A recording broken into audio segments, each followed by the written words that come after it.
Nós estamos no segundo domingo da Quaresma.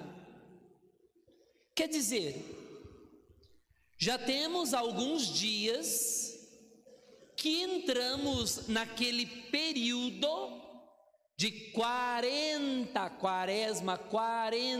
dias, para uma mudança do coração, para um aprofundar a nossa vida de fé. E aí, nesse período da Quaresma, a igreja procura nos ajudar a entrar neste espírito de mudança com alguns sinais. A gente entra na igreja, o padre está de roxo.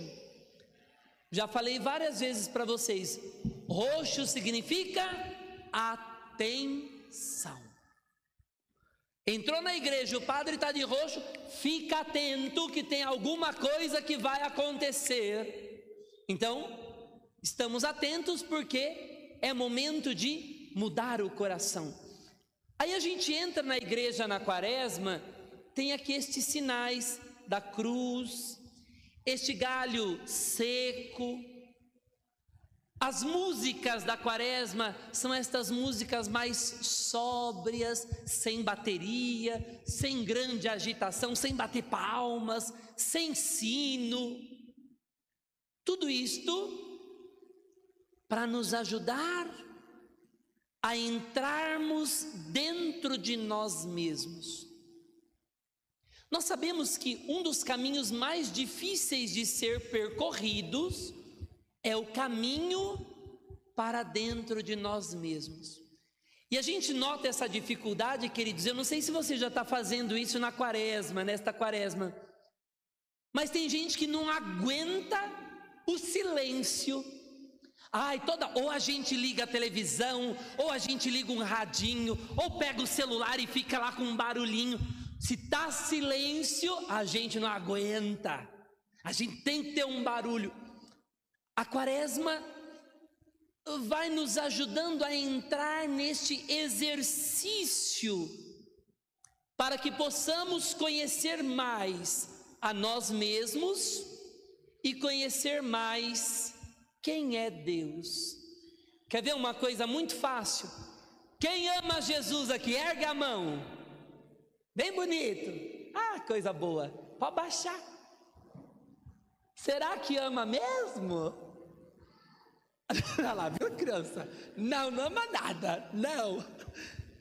Gente, vocês já ouviram o padre falando: quem ama, sofre. Quem ama, sofre. Não existe verdadeiro amor sem sofrimento, porque o amor nos leva a enfrentar as dores, a enfrentar os sofrimentos. Aquela mãe que ama o filho passa a noite em claro por causa de amor ao filho. Quem ama, sofre.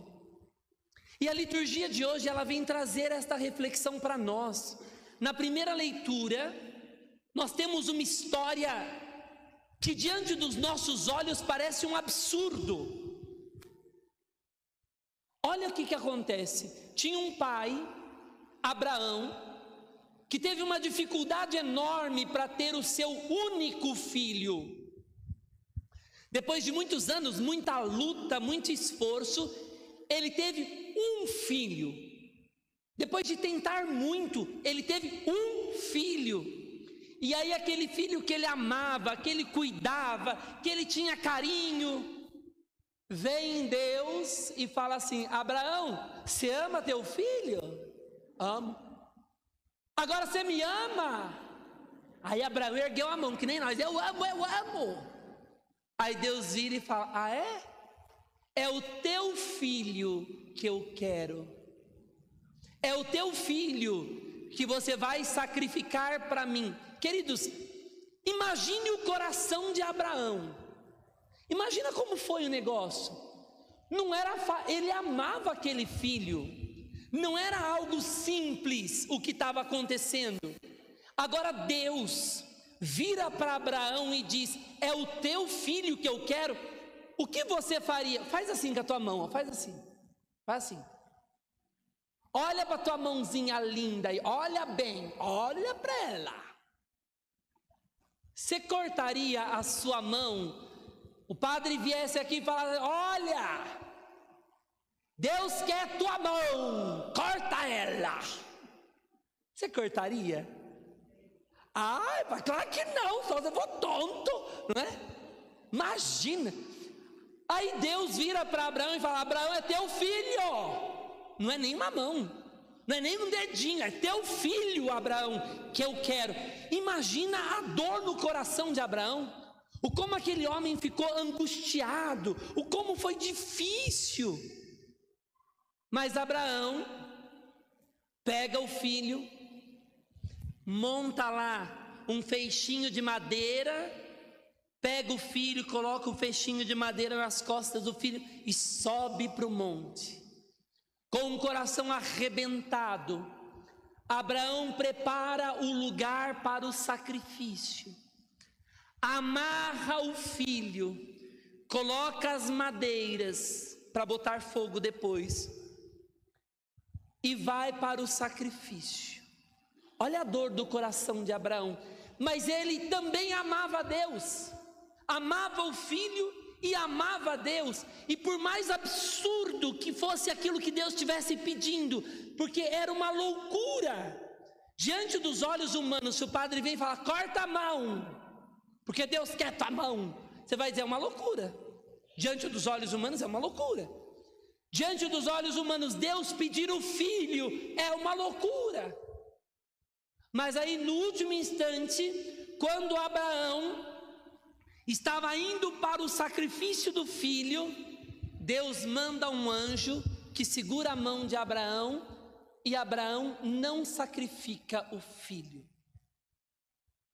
E Deus vai dizer através do anjo: é, Abraão, a tua fé foi provada, você demonstrou o seu amor, suportando todas as dores, a dor até de perder um filho se fosse necessário, você suporta por amor a mim. Então você vai ser um grande homem, Abraão, você vai ter muitos filhos, a nação toda. E aí tem todas as promessas que Deus faz a Abraão. Mas o que eu quero chamar a atenção na liturgia de hoje é que diante daquilo que Abraão não conseguia enxergar, porque Abraão não era capaz de ver o plano de Deus, mas ele confiou no plano de Deus e seguiu. Ele era cego, incapaz. Abraão não sabia que Deus mandaria um anjo para segurar a sua mão na hora do sacrifício, mas o amor dele a Deus é tamanho que, se fosse preciso, ele sacrificaria o próprio filho por amor. Ele suportaria todas as dores por amor a Deus. Ali está a prova de amor. Pergunto de novo: quem ama Jesus, ergue a mão. Pode baixar. O que você é capaz de suportar por amor a Deus? Eu perguntei se seria capaz de cortar a mão. Se a gente não é capaz, às vezes, nem de vir na missa, porque a gente vem na missa: ai, já demora muito a missa.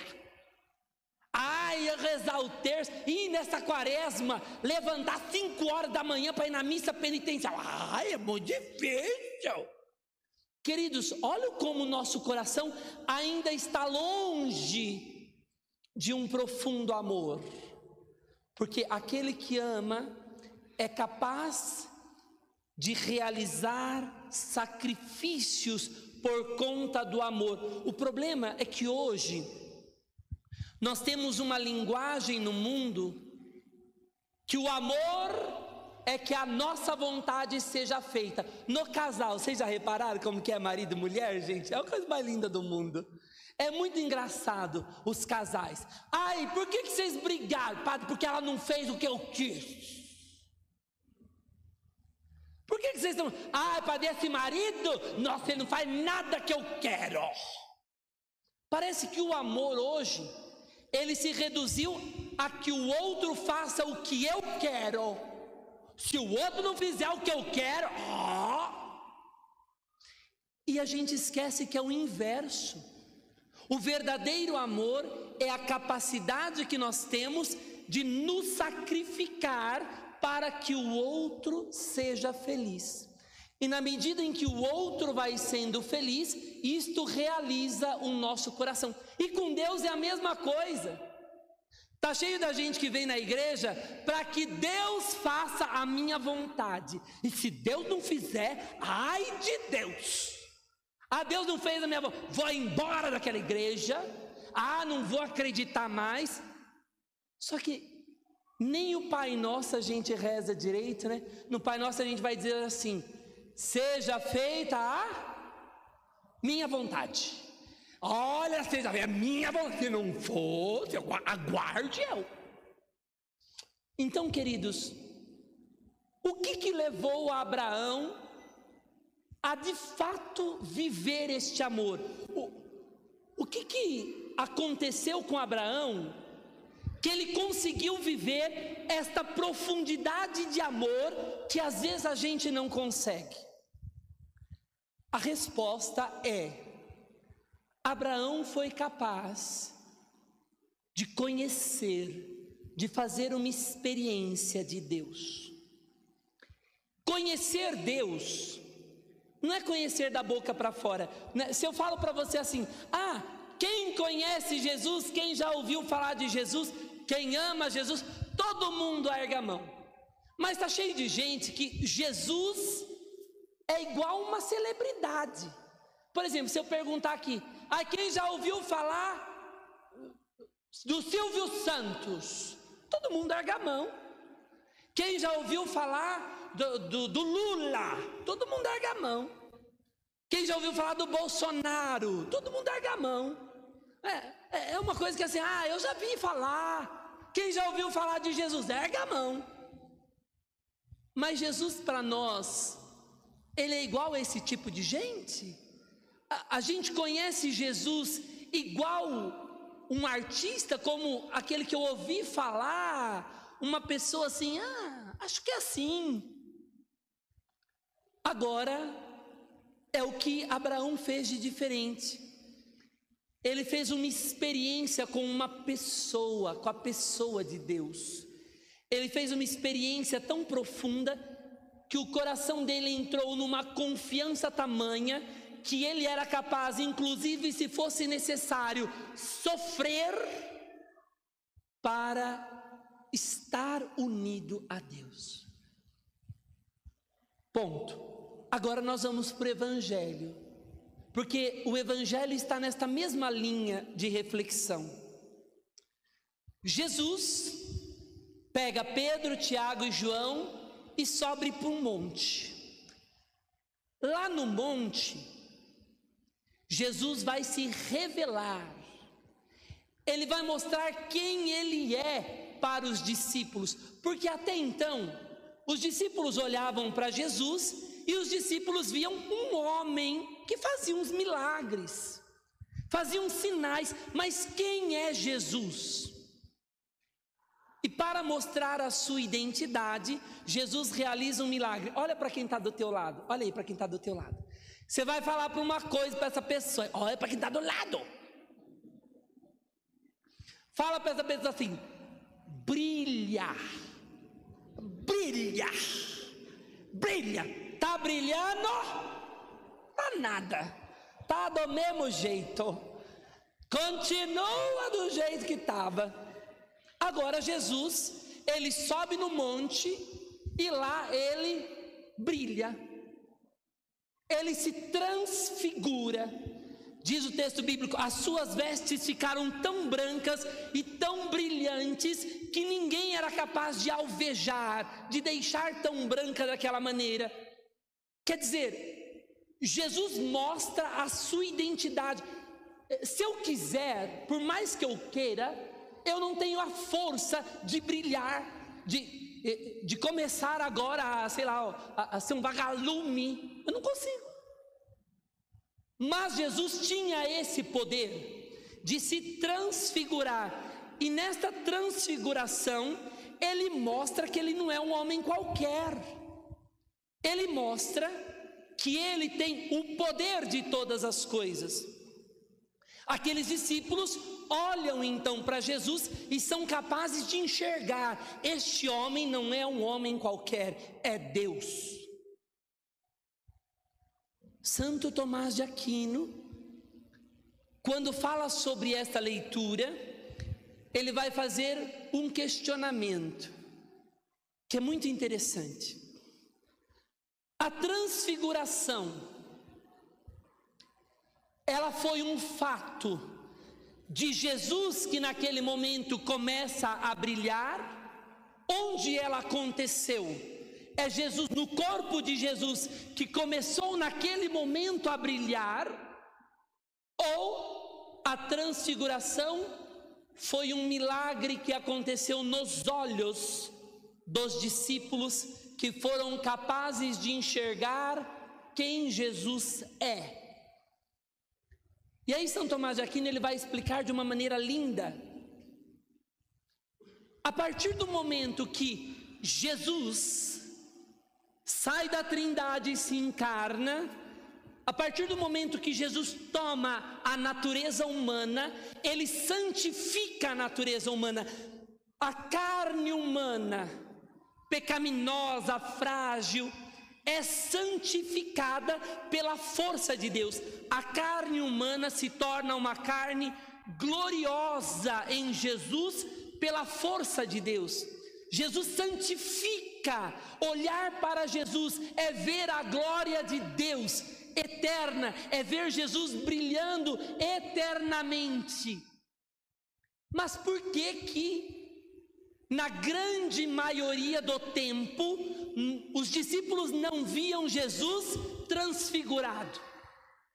A resposta é: porque o pecado dos discípulos impediam que eles vissem a grandeza e a glória de Deus perpetuamente. Então a transfiguração seria um milagre que Deus realiza naquele momento nos olhos dos discípulos, para eles verem de verdade quem é Jesus, para eles verem realmente a glória que havia naquele Jesus, e que o pecado impedia os olhos dos discípulos de enxergarem. E é nisso que eu quero refletir no dia de hoje, queridos. O nosso conhecimento de Deus, às vezes é um conhecimento cego. Nós não conhecemos Deus de verdade, nós não vemos Deus de verdade, e quando não fazemos esta experiência, nós não amamos de verdade. Mas é necessário uma cura dos nossos olhos, para vermos de verdade quem é Jesus. É necessário na missa de hoje, nesta quaresma, uma cura dos nossos olhos, porque é somente fazendo a experiência de Jesus, conhecendo como Ele é, que vai fazer com que o nosso coração tenha força para amá-lo de tal modo que, se necessário for, nós vamos nos sacrificar por amor a Ele, se for preciso. Porque o amor verdadeiro é demonstrado na medida em que nós somos capazes de nos sacrificar. Quando nós vemos Abraão não foi preciso matar o filho em sacrifício, Deus poupa. Mas aquilo que Deus poupa em Abraão, Deus não poupa a si mesmo. Ele poupa Abraão do sacrifício, mas ele não se poupa, porque o seu filho é entregue em sacrifício no alto da cruz. E quando nós olhamos para a cruz, nós enxergamos este grande amor sacrificioso.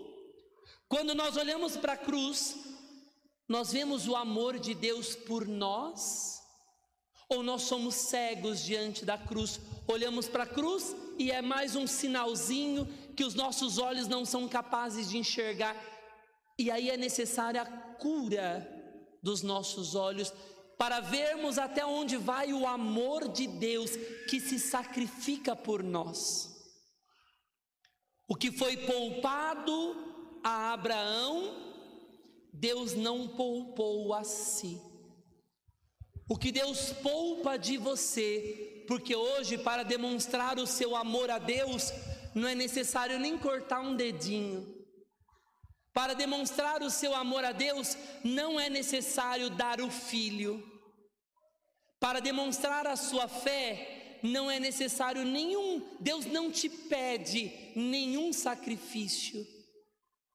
Mas o que você é capaz de fazer como demonstração de amor a Deus? Onde o teu coração é capaz de se colocar em comunhão com Deus, quando você olha para a demonstração de amor na cruz? É capaz de levantar cedo e vir para a missa? É capaz de rezar um terço? É capaz de fazer jejum? Ou a gente só vai atrás de Jesus naquilo que Ele pode nos beneficiar? Somos interesseiros. Ou a gente vai atrás de Jesus por amor? E se for preciso, vamos fazer sacrifícios, nos dedicar, nos empenhar, nos desgastar por amor. Esta cura é necessário nesta quaresma. Que Deus cure os nossos olhos, para enxergarmos de verdade quem Ele é. Porque é somente quando enxergarmos realmente quem Jesus é, que seremos capazes de amá-lo. Que saiamos desta quaresma mais fortes, queridos, mais firmes. Quaresma é tempo de mudança. Que Deus nos ajude a ter uma mudança nos nossos olhos, na nossa maneira de pensar, na nossa maneira de sentir as coisas de Deus. Aqueles discípulos fizeram a experiência e depois todos eles acabaram dando a vida. Todos os apóstolos morreram por amor a Jesus, para não negar a fé. Morreram, preferiram morrer do que dizer não creio em Jesus. São Pedro, que subiu lá ao monte, no momento da sua morte, que foi crucificado, chega a dizer: senhores, eu não sou digno de ser crucificado como mestre, me crucifique então de cabeça para baixo, porque eu sou indigno. Por amor a Jesus. E nós, amados, às vezes nem na missa a gente quer vir, né? Que aprendamos com esse texto, que a liturgia de hoje seja uma liturgia de grandes curas da nossa visão das coisas de Deus. Às vezes vemos tão errada as coisas do céu. Louvado seja o nosso Senhor Jesus Cristo,